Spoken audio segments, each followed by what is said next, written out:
Now, I want to talk to Aideen Yourell of the Irish Council Against Blood Sports. Aideen Yourell, good morning. Good morning, Seamus. So now, this is a story about an injured hare. Where was that injured hare seen?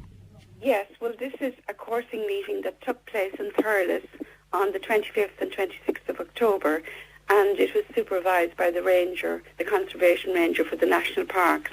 Okay. And we have documents which we obtain every year under Freedom of Information, reports and coursing meetings, and we were very disturbed by the report from Thurles. We're always very disturbed by all the reports. I mean, in this day and age, this shouldn't be going on, and this incident points up the very reason why hare coursing should not be taking place, and they shouldn't be using live animals and timid hares for this. Okay, now the people who are in favour of coursing say, look, since the dogs are muzzled, there isn't a problem with hares. Hares aren't injured anymore. What's the story of this hare? What happens is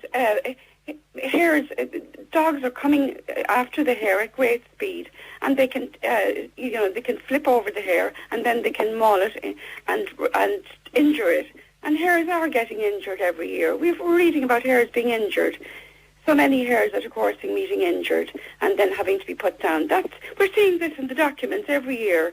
And it doesn't matter how many. For us, every hare that gets injured, it's cruelty. Yeah.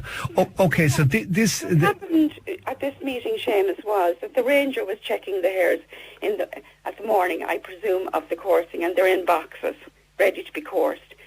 And she noticed a smell coming from one of the boxes. Yeah.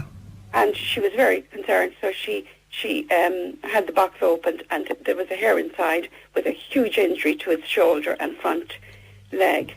And obviously, when it gets to the stage that there's a smell, that's really bad. So this is a hare who had been previously injured, and the injury hadn't been treated. The second day of coursing now. Yeah. So, but I thought they weren't supposed to be coursed the second time. No, this is the second day. They can be coursed again on the second day. Oh, can they? Not supposed to be coursed twice on the first day. Yeah. But they can on the second day, which is appalling anyway. But where would there be, if it was a fresh injury, there wouldn't have been a smell? Well, I don't know. It must have had an injury for quite a long time for it to go gangrenous or whatever. Okay. But anyway, she called the vet, and he looked at it and said it wasn't too bad, and he'd give it antibiotics. Right. And she asked, should it not be put down then and there? It was so bad. And he said no. So later in the day, he came to her and he said to her that he was worse than he thought, and he'd give it a long-acting antibiotic. This is the vet? Yes, and in 3 days, she should take it to another vet. Okay. So, which she did, and the vet immediately said, yes, put it down. But, I mean, that hare suffered on. And, I mean, it's an absolute disgrace. Any hare with an injury, a wild animal with an injury like that, I mean, I'm afraid. Yeah, there are two issues there. First of all, there's the injury. Yeah. And second of all, there's the official response to the injury. Yeah. You're saying that the vet was wrong. The first vet was wrong. I mean, far be it from me, to contradict a vet or any professional. But, I mean, I think a bad injury like that, with a smell coming from it, it's not going to get any better. I mean, I'm afraid the hare should have been put down, of course.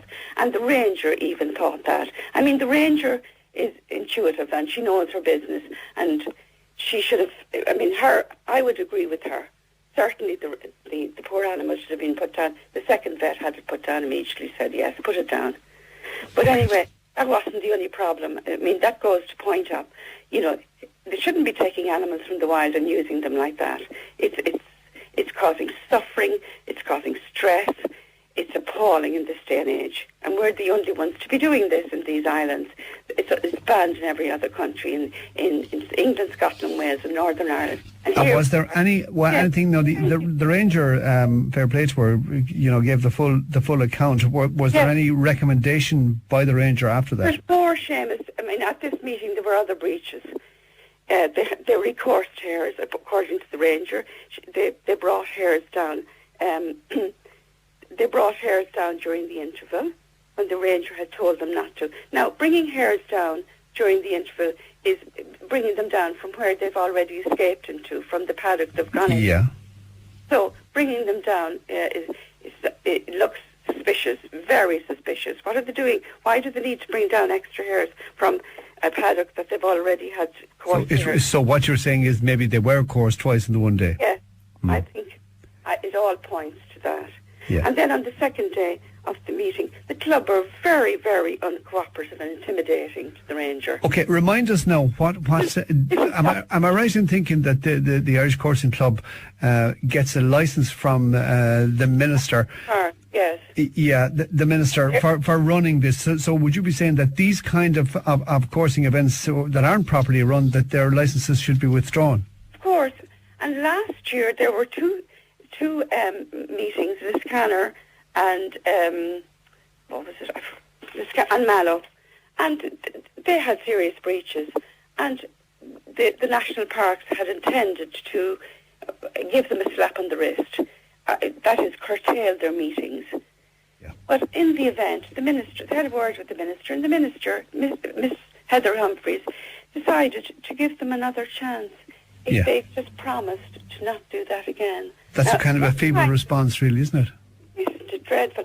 And what kind of message is that sending out? Yeah. You know, that you can do what they like.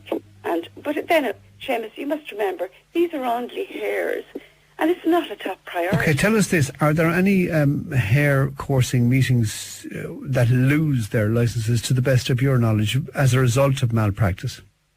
I have to scratch my head about that, Seamus. I can't remember any. Yeah. I don't know. They might have that kind of thing, their courses curtailed and that sort of thing, but they never lose their licence. Yeah. No, it's anyway, not important enough for the minister. It might lose a few votes for somebody somewhere, so let's not do that. Okay. You know? So you're the Irish Council again. How many members have you got in the ICABS? Oh, we have huge number of supporters. We're very, very, very well supported, Seamus. Right. How many? Well, have you 100? 1,000 registered. Yeah. Okay. You have 1,000 registered. No, 6,000 going 6,000. Sorry. You know, up and down, coming and going. Yeah. Okay. And then you have, there'd be people who might pay, but then you have people who agree with you. I mean, the majority in this country are opposed to live hare coursing. Okay. Majority. All right. If you went out into the street and did a vox pop, I'm sure you get 99. All right. So you're calling for it to be discontinued. All right. Thank you very much, Aideen Yourell, for talking to us this morning.